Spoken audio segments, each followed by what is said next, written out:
Nous voilà donc pour la première vidéo de programmation en C.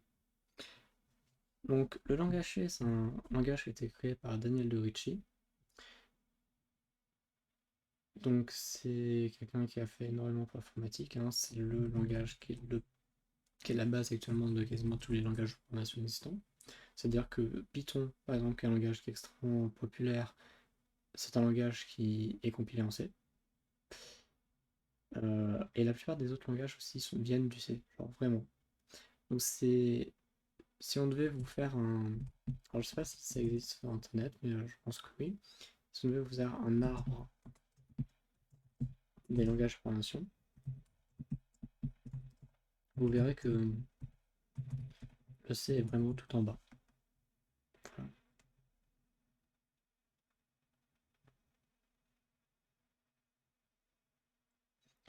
Même si certains vont mettre le Fortran. Aïe.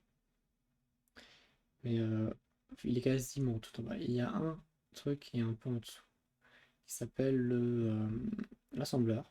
C'est un... Ouais, bon, je trouve pas. C'est bizarre, mais c'est pas grave. Entre guillemets, vous aurez vraiment le C tout en bas et ensuite tout ce qui est C Sharp, qui est aussi un héritage du C. Le C++ qui est le C en version programmation objet. On a plein de langages, même le Node.js. Et le Java à la base, c'est compilé en C. Donc historiquement, c'est un langage qui est extrêmement important.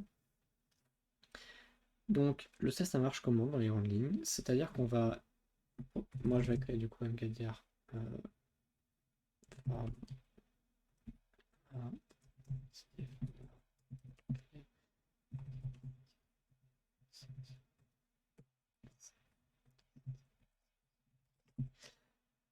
On va commencer d'abord en éditant un nouveau fichier. Pour ça, je peux mettre le flag TRN ou pas, qu'on va appeler main.c. Dedans, dans ce fichier, on va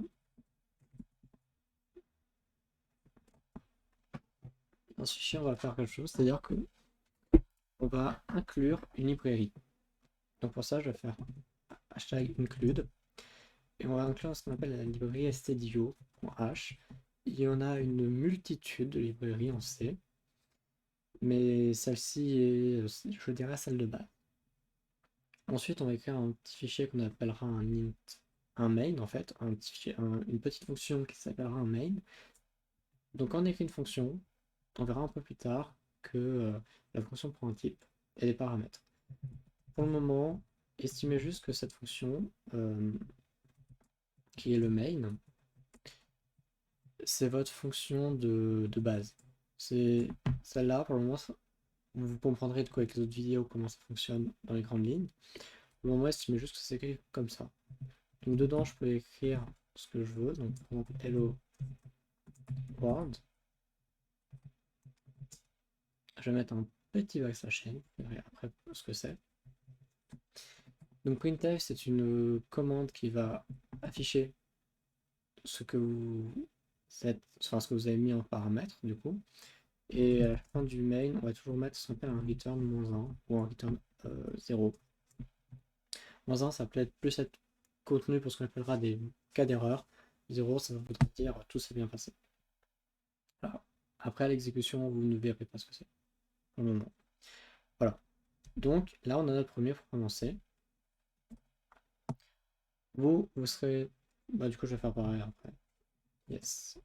Vous serez obligé normalement de faire votre terminal. Vous voyez que ça ne me crée pas de fichier temporaire pour le moment parce que c'est la première fois que j'édite ce code. Donc j'ai un fichier qui s'appelle main.c. On va faire même un petit aparté sur une petite fonction qui s'appelle la fonction cat. Cat, ça vous permet de lister ce qui est contenu dans le fichier main.c. Voilà. Et du coup, comme vous voyez, on a un fichier pour le moment qui est en .c, mais ça ne fait pas grand chose. C'est-à-dire que si par exemple je faisais... Là maintenant, ce qu'on aimerait, c'est pouvoir l'exécuter. Donc pour exécuter un programme en C, il faut le compiler. La programmation, votre ordinateur, il comprend ce qu'on appelle du binaire. là où je vous laisse imaginer que pour le moment c'est pas encore très binaire, à l'œil nu du moins c'est pas binaire.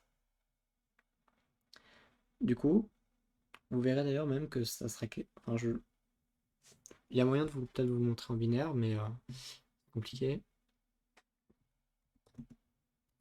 Je vais changer rapidement.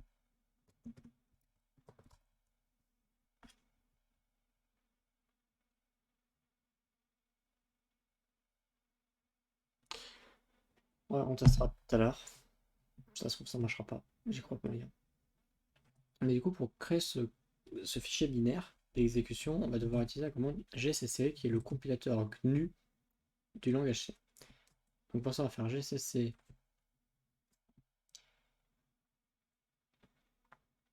main.c, et alors, quand je vais l'exécuter, j'ai un fichier qui s'appelle a.out qui va être créé.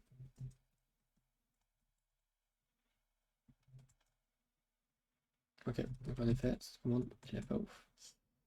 Donc ce fichier a.out, si on regarde, bah, je peux d'ailleurs tout à fait vous l'écho, et là, genre, vous comprenez rien à ce qui se passe. Ce qui est tout à fait normal, puisqu'en fait, c'est un fichier binaire. Il y a quand même des choses genre, qui vous paraissent logiques, il y a des choses qui sont lisibles, mais dans les grandes lignes, genre, ce n'est pas lisible. Parce qu'en fait, c'est un fichier qui est un fichier compilé. Pour exécuter du fichier compilé, il faut faire .a.out, et là, vous allez voir que, en effet, ça va me écho mon hello world. Parce que le point slash, ça veut dire j'exécute ce qui est dans ce fichier et qui s'appelle a.out.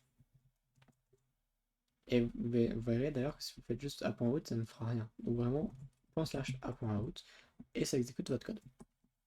Voilà. Ça, c'était du coup comment on fait notre premier programme en C, comment on l'exécute. Vous verrez un peu plus tard, on verra dans une vidéo, il y aura des vidéos dédiées à la compilation, des vidéos dédiées au C pur, que GCC, c'est un programme, du coup il peut prendre des paramètres aussi. Donc ça, on verra ça un peu plus en détail à la prochaine vidéo. Voilà.